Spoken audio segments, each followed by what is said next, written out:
आज आम्ही एक प्रयोग करत आहोत. आपल्या आयुष्याशी रिलेटेड हा प्रयोग आहे. एक बॉटल आम्ही हातात घेतलेली आहे आणि ती धरून सगळेजण स्टँडिंग पोझिशनला उभे आहेत. आता बघूया कोण किती वेळ ती बॉटल धरू शकतं, कोणामध्ये किती शक्ती. सपोर्ट नाही द्यायचा, अजिबात सपोर्ट द्यायचा नाही, हात वाकवायचा नाही, सरळच ठेवा म्हणजे कळेल. जे आयुष्यामध्ये कुठल्या गोष्टी आपण धरून ठेवायच्या आणि कुठल्या गोष्टी सोडायच्या हे आपल्याला याच्यावरून कळणार आहे. बऱ्याचदा आपण निगेटिव्ह नकारार्थी गोष्टी, आयुष्यात ज्यांची आवश्यकता नाही अशा गोष्टी मनात धरून ठेवतो आणि त्याचा किती त्रास होतो ह्या बॉटल धरण्यावरून आता तुम्हाला लक्षात येणार आहे. किती वेळ बॉटल धरल्यानंतर आपल्याला काय काय होतं आहे. काय होतं आहे आता? दुखतो आहे का? कोणाकोणाचा दुखतो आहे? अजून 1 मिनटं झालेला आहे. धनश्रीचा हात थोडा दुखायला लागला आहे. खाली वर काहीच करू नका, तसेच धरून ठेवा, सपोर्ट नका देऊ.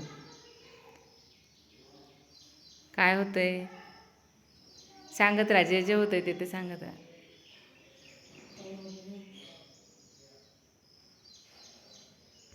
हसायचं नाही आहे, ताठ हात. क्या हो रहा है? कुछ तो हो रहा होगा.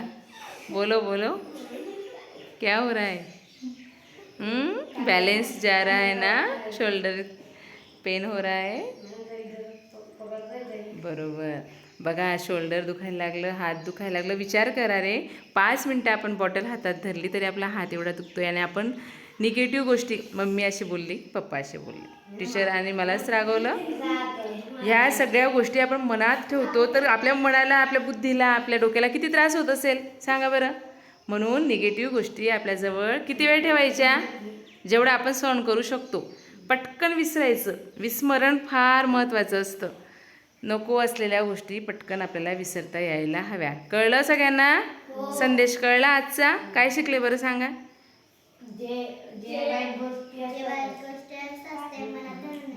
Very good. हेच आपल्याला आपल्या आईवडिलांना सुद्धा सांगायचं आहे की कुणी आपल्याला काही बोललं, कुणी आपल्याशी काही चुकीचं वागलं तर ते मनात जास्त वेळ ठेवायचं नाही. काय होतं समजलं ना?